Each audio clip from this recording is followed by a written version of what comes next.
Hello everyone and welcome to Doon Officers Academy. Today we are continuing the topic pronoun. इससे पहले classification कर चुके हैं.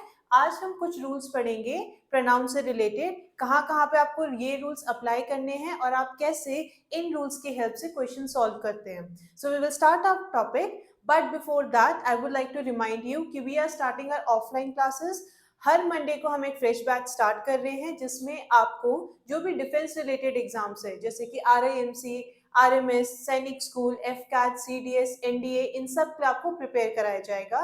Registration number आपको स्क्रीन पे दिए गए हैं. इन केस आपको कोई भी क्वेरी है, feel free to contact us. बाकी डिटेल्स आपको डिस्क्रिप्शन बॉक्स पे दी गई है. So let us start today's topic which is pronoun. इससे पहले प्रोनाउन क्या होता है ये आपको ऑलरेडी बता चुके हैं.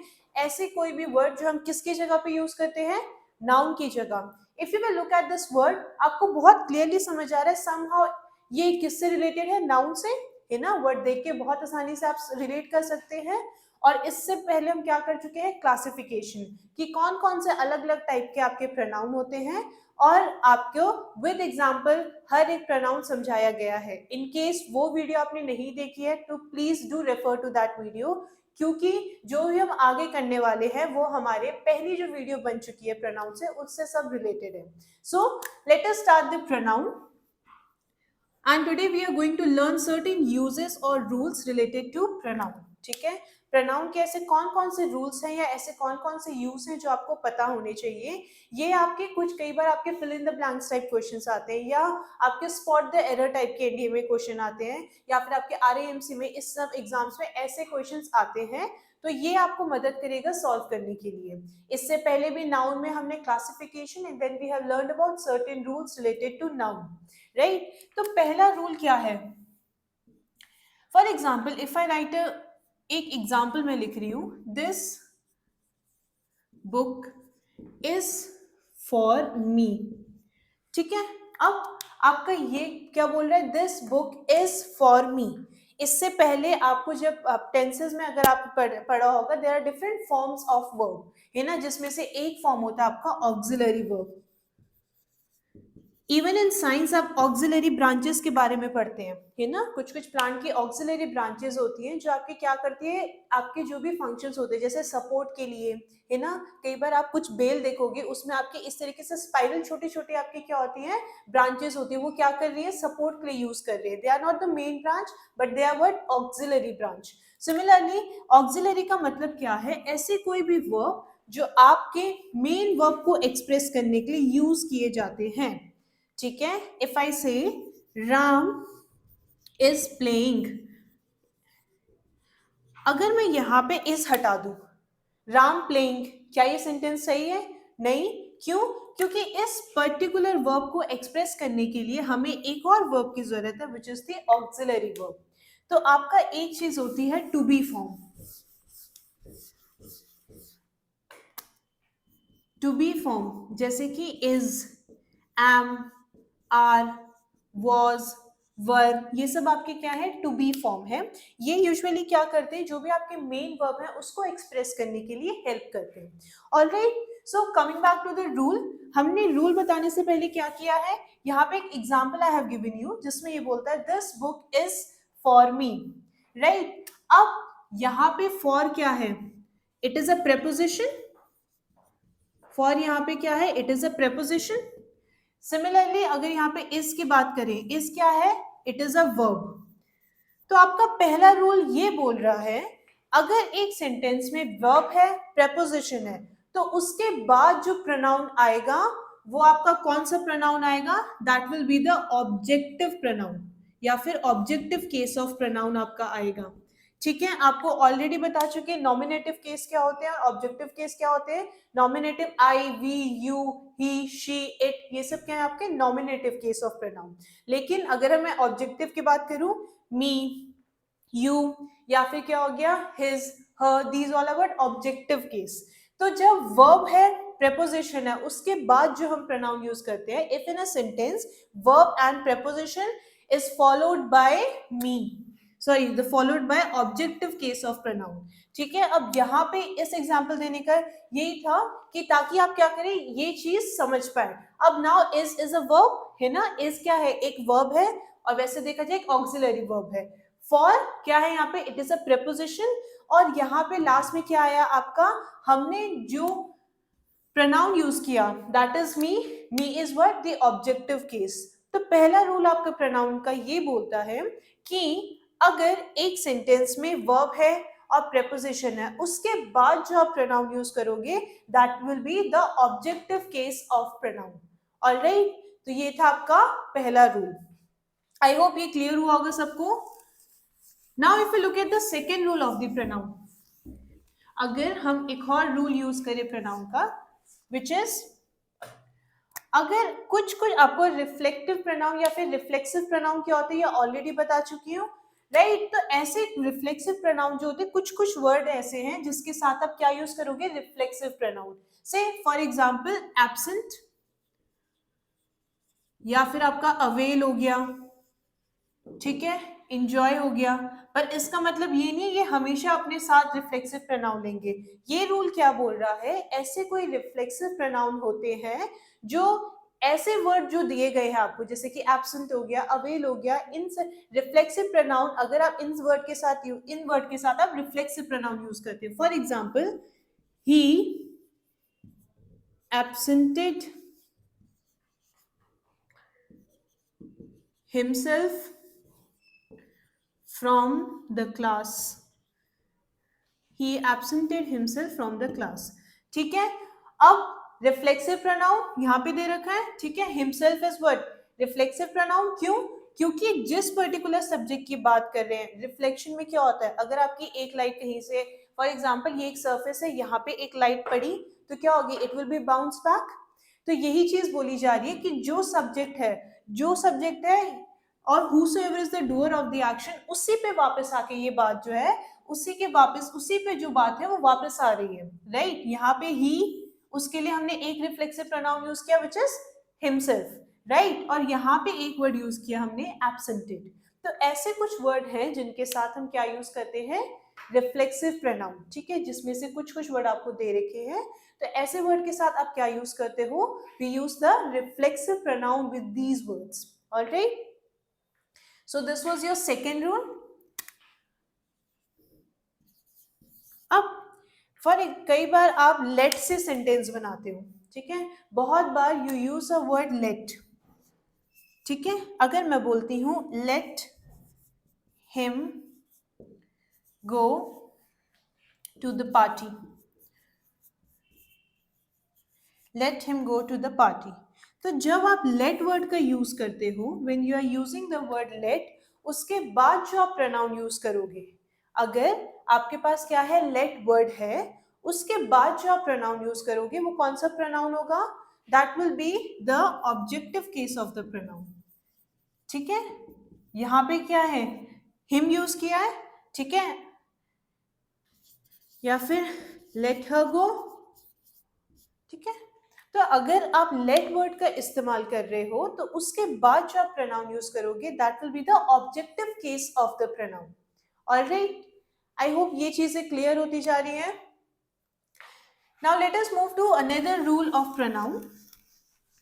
Now the next rule is, आपके जो वर्ड हैं जैसे कि सेम या फिर सच, राइट, अगर ऐसे वर्ड हैं इनके साथ आप क्या यूज करते हो, we use that and as with it, ठीक है, जैसे कि such as, same as that, है ना, या फिर the same boy that, right. तो नेक्स्ट रूल ये बोलता है कि अगर आप सेम या सच जैसे वर्ड का इस्तेमाल कर रहे हो तो उसके साथ आप क्या लगाओगे, दैट, और सच के साथ आप क्या लगाओगे, एज।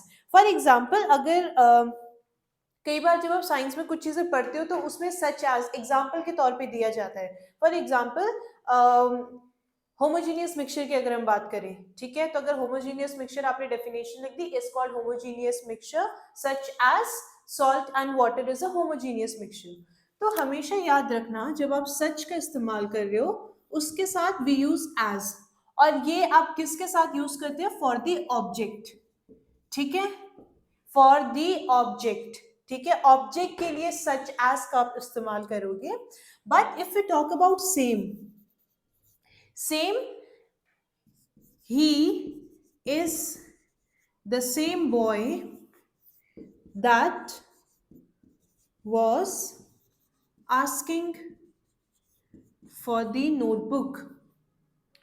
भाई ये वही बच्चा है जो किसके लिए, नोटबुक के लिए पूछ रहा था. So when we use same, उसके साथ हम किस चीज का इस्तेमाल करते हैं, we use that with it. और ये हम किस केस में यूज करते हैं, पीपल के केस में. We use this with people. ठीक है, ये हम किस केस के, ये हम सच दैट किसके साथ, सॉरी सेम दैट किसके साथ यूज करते हैं, पीपल के साथ. लेकिन सच की अगर हम बात करें तो ये हम किसके साथ यूज करते हैं, ऑब्जेक्ट के साथ. ऑलराइट, तभी तो अभी जो आपको होमोजीनियस एग्जांपल आपको दिया तो उसमें क्या था, salt and water, right, object है वो, राइट, नॉन लिविंग बीन है. लेकिन सेम जब हम यूज करेंगे या दैट जब हम यूज करेंगे, we use it with people. Alright, तो ये वाला रूल आपका क्या बोलता है, जब हम सेम और सच की बात कर रहे हैं उनके साथ जो हम यूज करेंगे, we you will use that, या फिर सच के साथ हम एज यूज करेंगे, सेम के साथ वी यूज दैट. और ये हम किस केस में यूज करेंगे, दैट पीपल के केस में, जब हम लोगों की बात कर रहे हैं, right. But when we are talking of object तो हम सच एज यूज करते हैं. आई होप ये क्लियर है सबको. अब इसके बाद क्या रूल बोलता है कि कुछ, जैसे फॉर एग्जाम्पल आपके फर्स्ट पर्सन, सेकंड पर्सन या फिर सिंगुलर प्रोनाउन, अगर आपके सिंगुलर प्रोनाउन की बात करें और उसमें भी कौन से, फर्स्ट, सेकंड और थर्ड पर्सन, तो वो कौन कौन से होते हैं.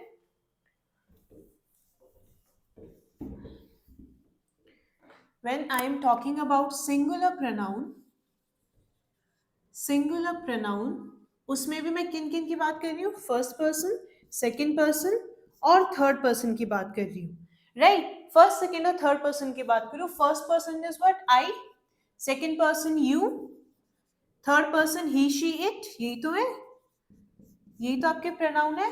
अब ये जब आप प्रोनाउन यूज करोगे तो एक पर्टिकुलर सीक्वेंस आप फॉलो करोगे, राइट. और ये सीक्वेंस क्या बोलता है, 2, 3, 1. ठीक है, जब मैं सिंगुलर प्रोनाउन का इस्तेमाल कर रही हूं तो there is a particular sequence, जो ये आपके सिंगुलर प्रोनाउन है ये एक सीक्वेंस में ही आएंगे. जो सीक्वेंस आपका क्या बोलता है, 2, 3, 1. मतलब पहले आएगा second person, then the third person, और उसके बाद आपका क्या आता है, first person singular pronoun, right. For example if I say you and I, you क्या है, it is the second person, I क्या है, फर्स्ट पर्सन. सीक्वेंस हमेशा ये ही चलेगा, राइट. रिगार्डलेस अगर मेरा फॉर एग्जांपल सेकेंड पर्सन नहीं है तो पहले थर्ड पर्सन आएगा, उसके बाद आपका फर्स्ट पर्सन आएगा. ठीक है, you and I will attend the wedding. ठीक है, अगर ये आपका सेंटेंस है, you and I will attend the wedding, will attend the wedding, तो आपको सीक्वेंस के अकॉर्डिंग क्या होना चाहिए, first comes the second, third, फिर उसके बाद आपका फर्स्ट पर्सन आना चाहिए. You is the second person and I क्या है, it is the first person. Sequence follow हो रहा है ना. यहाँ पे आपको कई बार क्वेश्चन में ऐसे दिया जाएगा, अगर मान लो आई एंड यू आया, तो नाउ यू नो कि आपको ये पर्टिकुलर सीक्वेंस फॉलो करना है जब आपके सिंगुलर प्रोनाउन की बात की जा रही है. ये नंबर हमेशा याद रखना, 2, 3, 1. First comes the second person, और ये सिर्फ सिंगुलर प्रोनाउन की बात कर रही हूं मैं. First comes the second person, third person, और उसके बाद आपका फर्स्ट पर्सन आता है. क्लियर. तो कई बार आपको सीक्वेंस आगे पीछे दे देते हैं तो एरर आपके उस पार्ट में भी होते हैं, राइट. सो ये रूल आपका, एक बार वापस मैं दोहरा रही हूँ, ये रूल आपका क्या है कि अगर सिंगुलर प्रोनाउन है और आपको सिंगुलर प्रोनाउन तीनों दे रखे हैं, या तो वो आई होगा, that is the first person singular pronoun. ठीक है, अगर प्लूरल की बात करती हूँ तो यहाँ पे वी होना चाहिए था, right. I, second is you and third person is he, she, it. अगर किसी का नाम भी है तो भी वो किस में आएगा, तब भी वो आपका उसमें, that is the third person pronoun. Alright, तो ये रूल आपका क्या बोलता है, अगर सिंगुलर प्रोनाउन है तो उसके लिए जो सीक्वेंस होगा that will B 2, 3, 1. Alright, so I hope ये वाला रूल्स आपको क्लियर होगा. अब नेक्स्ट रूल की अगर बात करें, जब हम ईच अदर यूज करेंगे, अब नेक्स्ट रूल आपका क्या बोलता है, आप ईच अदर कब यूज करोगे और वन अनदर आप कब यूज करोगे, राइट? अब ये दो जब आप यूज करोगे तो आप किस केस में ईच अदर यूज करोगे और किस केस में वन अनदर यूज करोगे? ईच अदर आप तब यूज करते हो जब आप एक दूसरे की बात कर रहे हो, when you are talking about two people. For example, they greeted each other. अब क्योंकि यहाँ पे मैंने ईच अदर लगा दिया है, या इससे बेटर अगर मैं यहाँ पे कोई दो नाम लेती हूं, for example Priya and Meena greeted each other. यहाँ पे दो लोगों की बात की जा रही है, राइट? तो जब यहाँ पे मैं दो लोगों की बात कर रही हूँ, there I will use each other, right? लेकिन more than two, each other हम किसके केस में कर रहे हैं? When we are referring to two people. लेकिन अगर वन अनदर की बात कर रही हूं मैं, then it refers to more than two people, right? When I am referring to more than two people, दो से ज्यादा लोगों की अगर बात की जा रही है तो वो उस केस में मैं क्या यूज करूंगी? आई विल यूज वन अनदर.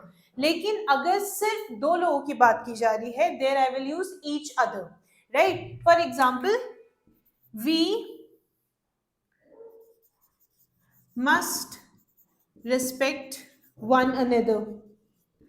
सबकी रिस्पेक्ट करनी चाहिए, ऐसा तो है नहीं कि सिर्फ दो लोगों की रिस्पेक्ट करेंगे आप, है ना, राइट? तो हमारे मॉरली, हमारे वैल्यूज क्या बोलते हैं भाई? हर किसी की इज्जत करनी चाहिए. तो अब ऐसा नहीं है कि I am not limiting this particular statement to two people only, है ना, दो से ज्यादा लोगों के बारे में बात कर रही हूँ, तो इसीलिए यहाँ पे मैं क्या यूज कर रही हूँ? वन अनदर, ठीक है? इसीलिए इस पर्टिकुलर स्टेटमेंट में वन अनदर का मैंने इस्तेमाल किया है, because here I am referring to more than two people, दो से ज्यादा लोगों की मैं बात कर रही हूँ. लेकिन फर्स्ट स्टेटमेंट में मैं सिर्फ दो लोगों की बात कर रही थी, राइट? तो जब सिर्फ दो लोगों की बात की जा रही है, वी यूज ईच अदर, ठीक है? Priya and Meena greeted each other, भाई एक दूसरे को उन्होंने क्या किया? ग्रीट किया. यही तो स्टेटमेंट बोल रहा है. अब यहाँ पे मैंने बहुत स्पेसिफिक आपको बताया गया है कि भाई सिर्फ दो लोगों की बात की जा रही है ना, तो इसीलिए यहाँ पे ईच अदर का इस्तेमाल किया गया है, because here I am referring to only two people, each other का इस्तेमाल किया. लेकिन दूसरे स्टेटमेंट में मैं दो से ज्यादा लोगों की बात कर रही हूँ, इसीलिए यहाँ पे वन अनदर का इस्तेमाल किया गया, राइट? तो ईच अदर जब सिर्फ दो की बात हो रही है, one another more than two. Alright, I hope ये क्लियर है सबको. अब इसके बाद जो रूल है, नेक्स्ट रूल आपका क्या बोलता है? ये जब आप क्वेश्चन टैग लिख रहे हो, when you are writing question tag, ठीक है, तो जो आपका सब्जेक्ट है और जो आपका वर्ब है वो किसके अकॉर्डिंग होगा? मेन सब्जेक्ट के according. Example, the girls are not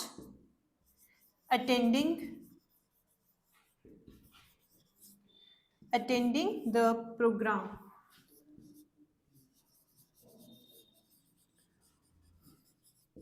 Are they? Question में मैंने ये बोला, the girls are not attending the programme, are they? तो अब ये आपको रूल, इसमें रूल में आपको क्या बोला जा रहा है कि जो आपका सब्जेक्ट और वर्ब होगा वो किसके अकॉर्डिंग होगा? According to the main subject. अब यहाँ पे सब्जेक्ट कौन है? गर्ल्स है. भाई गर्ल्स के बारे में इस पर्टिकुलर स्टेटमेंट में हम बात कर रहे हैं.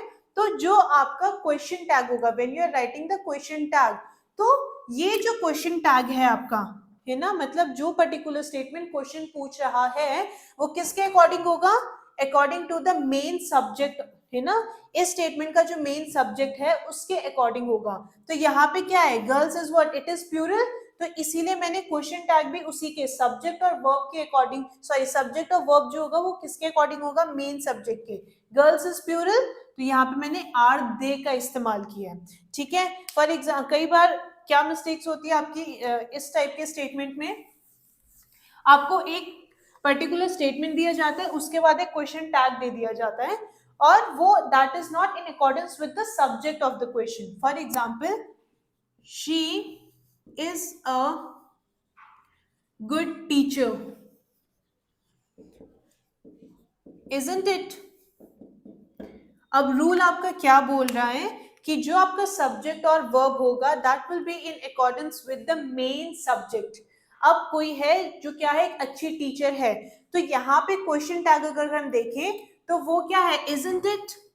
क्वेश्चन टैग तो गलत है, क्यों? क्योंकि रूल बोल रहा है कि जो आपका मेन सब्जेक्ट है, राइट। अब हम किसी के बारे में बात कर रहे हैं जो क्या है, कहते हैं कि भाई बहुत बढ़िया टीचर है, तो भाई उसकी जगह पे इजंट इट आना चाहिए था, नहीं, अभी तो हमने यही रूल पढ़ा, तो उसकी जगह में क्या लिखूंगी, इजंट शी, है ना? क्यों? सिंगुलर है, शी क्या है, सिंगुलर है, तो इसीलिए आई will use isn't she, right.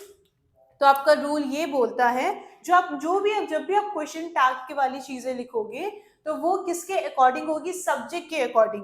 Subject plural है तो आपका क्वेश्चन टैग वाला जो पार्ट होगा वो प्लूरल होगा, सिंगुलर है वो आपका क्या होगा, फिर सिंगुलर होना चाहिए। हमने इस एग्जांपल में देखा गर्ल्स इज व्हाट, हम एक से ज्यादा लड़कियों के बारे में बात कर रहे हैं, तो दैट इज व्हाई गर्ल्स, इसी हिसाब से हमारा क्वेश्चन टैग बना आर दे। सिमिलरली इसमें सिंगुलर था, इसीलिए हमने क्या यूज किया, इजंट शी। ऑलराइट, तो आपके ऐसे टाइप के क्वेश्चन भी आते हैं जहां पे या तो आपको गलत क्वेश्चन टैग दे दिया जाता है, और क्योंकि वो स्टेटमेंट पढ़ने में गलत नहीं लगता, तो कई बार आपको एरर आप डिटेक्ट नहीं कर पाती हो, right. Now we will learn one more rule. अब ये रूल क्या बोलता है, जब भी आप बोथ का इस्तेमाल करोगे, जब भी आप बोथ वर्ड का इस्तेमाल कर रहे हो, उसके साथ आप क्या लगाओगे, एज वेल एज या फिर एंड, या दोनों में से कुछ भी लगा सकते हैं। जब भी मैं बोथ का इस्तेमाल कर रही हूं तो उसके साथ मैं एज वेल एज नहीं लगाती हूं, ठीक है।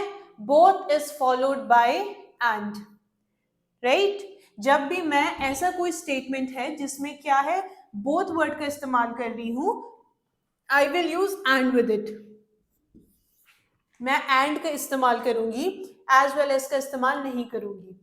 आई होप ये चीज क्लियर होगी कि when I am using both I will use and with it, not as well as, ठीक है। फॉर एग्जाम्पल,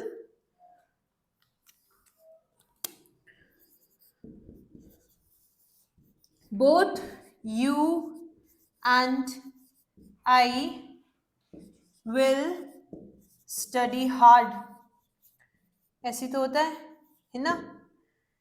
कई बार अचानक से एक मोटिवेशन होता है कि भाई इस बार टॉप करेंगे, है ना, बहुत पढ़ाई करेंगे, तो भाई एक ने क्या बोला कि एक स्टेटमेंट ऐसी है, both you and I will study hard, भाई इस बार जम के मेहनत करेंगे और इस बार एग्जाम क्लियर करेंगे।